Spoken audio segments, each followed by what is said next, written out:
Banks are seeking flexibility for higher interest rates on a government-backed scheme for first home buyers. Joining me now is Liberal MP Tim Wilson. He joins us live from Melbourne. Tim Wilson, good to see you. Do the banks have a point Thank you for having me. In what they're calling for here?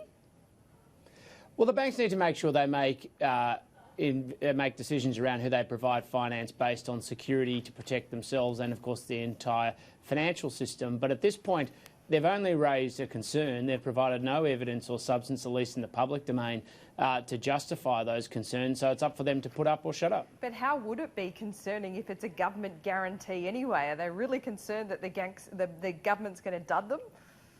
Well, last week we had two of the big four banks appear before the House Economics Committee. This issue was not raised there.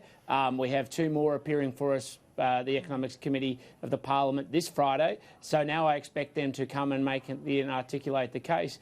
So far they have not done so, apart from seemingly through the newspapers.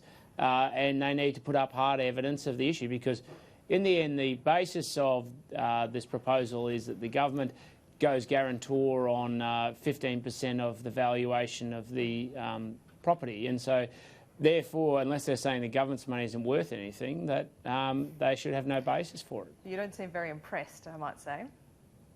Oh, no, I just want them to put evidence on the table. You can't just raise a concern and then use an excuse to charge higher interest rates. The reality is we know that the big challenge facing particularly first home buyers is not financing debt for a property, it's actually in saving up for the deposit and the time frame that takes. That's what this scheme is designed to address. So if they have those concerns, they should put the evidence on the table. Will the scheme be good to go on the 1st of January?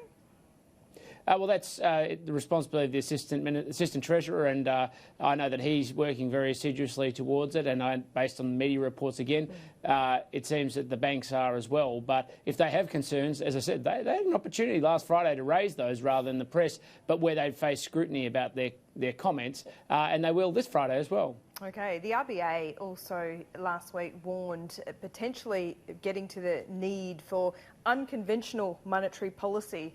Are we there yet? No, we're not yet there, in my opinion, and I've consistently warned against going down that path. I think what we've seen out of the last interest rate cuts is there's been a marginal benefit to the economy. Some of the hard data that's come back from the retail banks shows that there hasn't been any real or material improvement in the economy off the back of interest rate cuts. The RBA should press pause. The RBA should look at the hard data and make informed decisions before they go further. When you say pause, do you mean perhaps not even February, which is being forecast? Well, these will depend on the hard data. That's why, as Chair of the Economics Committee, I've asked for lots of information from the banks about what's the material flow-through effect, not just for interest rate cuts for people who have mortgages, but also for people on term deposits, who rely on term deposits for their financial security as well, as part of their financial security. And I think the data that's coming out pretty clearly is showing that there are good questions to be asked about whether cutting interest rates or any other measure is actually delivering any significant benefit to the economy beyond raising concern amongst depositors. Does the data also show, Tim Wilson, that $7 billion worth of tax cuts really hasn't moved the dial? We haven't actually looked at that data set and haven't asked for that data set, but I know that what many people have, based on private discussions I've had with banks, is that people have used it, obviously, those tax cuts to pay down debt. Now, the evidence from the GFC is that people pay down debt in the short term, but then it's a slower burn. It's low GI in terms of its return, where people increase their spending over time. We're obviously coming up to a critical time around Christmas, which is obviously when a lot of people choose to spend on their friends, spend on their family. So it's going to be a question of what comes out of that data as well. But this is one of the reasons why the budget surplus is so critical, because it gives a sense of security in the economy and to investors and to Australians. Is there an argument to bring forward that second round of tax cuts?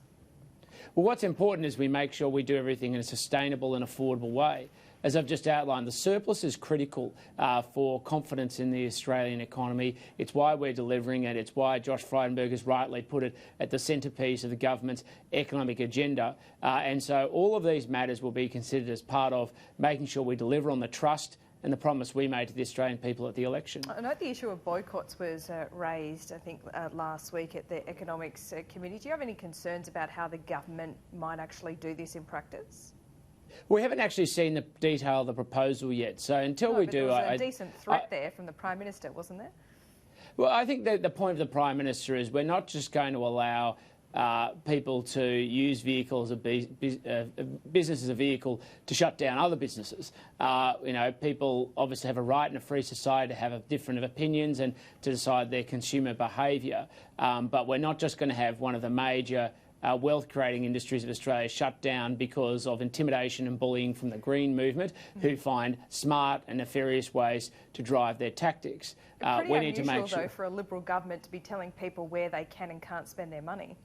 Well, nobody's suggesting that. I think that's not the point at all. The question is when people use and manipulate systems to achieve political ends through economic instruments, and that's where the focus is. And so I'm waiting to see what the proposal is from the Attorney-General, the Prime Minister, just like everybody else. And I'm quite sure when it comes along, we'll all have something more to say. We'll see. Tim Wilson, as always, good to see you. Thanks for your time. Laura, just before we go, can I just stress we need to wish all those people affected by fires all the best, and please stay safe. And please remember at 11 o'clock today to participate and take pause in Remembrance Day.